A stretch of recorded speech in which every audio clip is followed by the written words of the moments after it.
So hey guys, welcome back to my channel. तो आप लोग कैसे हो? आई होप आप लोग अच्छे होंगे। मैं भी बिल्कुल अच्छी हूँ। तो आज मैं फिर से एक न्यू रिएक्शन वीडियो लेकर आई हूँ। आज मैं जिस सॉन्ग पे रिएक्शन करने वाली हूँ, सॉन्ग खेसारी भैया का है। 2 मंथ पहले निकली थी ये सॉन्ग। सॉन्ग का नाम है पढ़े आवा पटना। तो देखते हैं गाइस ये सॉन्ग कैसा है। ये लग रहा है स्टूडेंट लाइफ का है, ठीक है। तो देखते हैं गाइस, बिना टाइम वेस्ट के वीडियो करते प्ले। उससे पहले जो आप मेरे चैनल पर नए हो, प्लीज़ गाइस चैनल को सब्सक्राइब कर दीजिए, वीडियो को लाइक कर दीजिए, बेल आइकन को प्रेस कर दीजिए। अब मैं बिना टाइम वेस्ट के वीडियो करते प्ले देखते हैं कैसा ये सॉन्ग।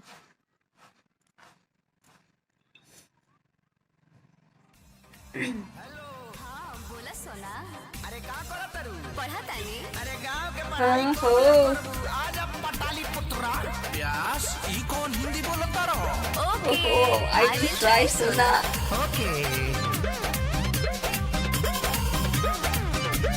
छुआ से नुआले भइल पढ़ाई, 200 के 80 टीसी कटाई। दवा के आजो जल्दी बाबू, छुआ से नुआले भइल पढ़ाई, 200 के 80 टीसी कटाई। अब होए कि जान पूरा होई सपना ए जानू चली जावा पटना गौए में पढ़ाबू तू कत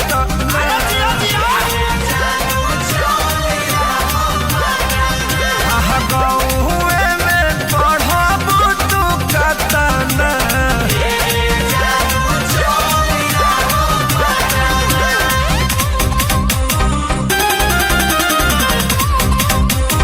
जियो भैया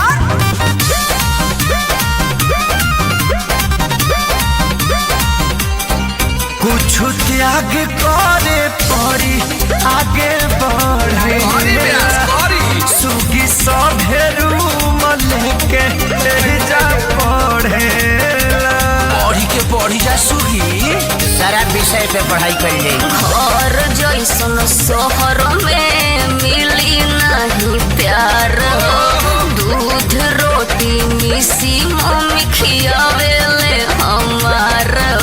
आओ हम ले चूस जा गेली हम जामन करी जाता ना ए जानू चलिया पटना गौआ में पढ़बू तू कतना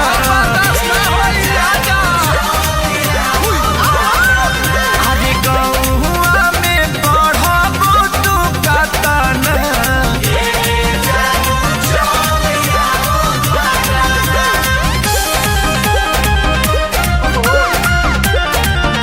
लाइफ बहुत याद आती है गाइस।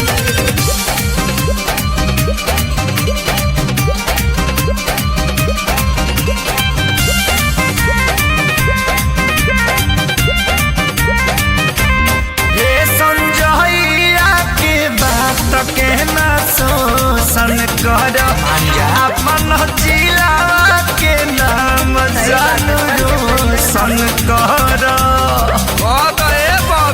तो ठंडी में बंडी काम ना करी अखिलेश खेसारी सही करी ह सपोर्ट, बन जाइब जज जाके बैठब हाई कोर्ट। केस हमरो खारिज कर दिया।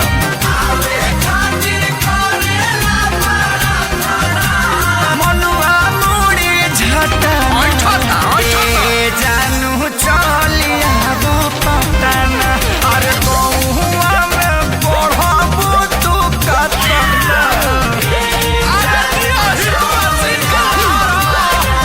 अरे गौआ में पढ़बू तू कतना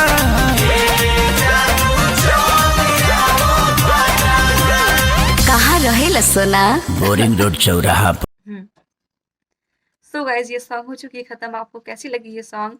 मुझे ये सॉन्ग बहुत अच्छी लगी गाइज। मेरी रिएक्शन कैसी लगी आपको प्लीज़ कमेंट कीजिएगा। अगर अच्छी लगी हो तो मेरे चैनल को सब्सक्राइब कर दीजिएगा, वीडियो को लाइक कर दीजिएगा, बेल आइकन को प्रेस कर दीजिएगा। नेक्स्ट की सॉन्ग पे आपको रिएक्शन चाहिए प्लीज़ गाइज कमेंट कीजिएगा। तो मिलती हूँ गाइज नेक्स्ट वीडियो में। Bye bye, take care.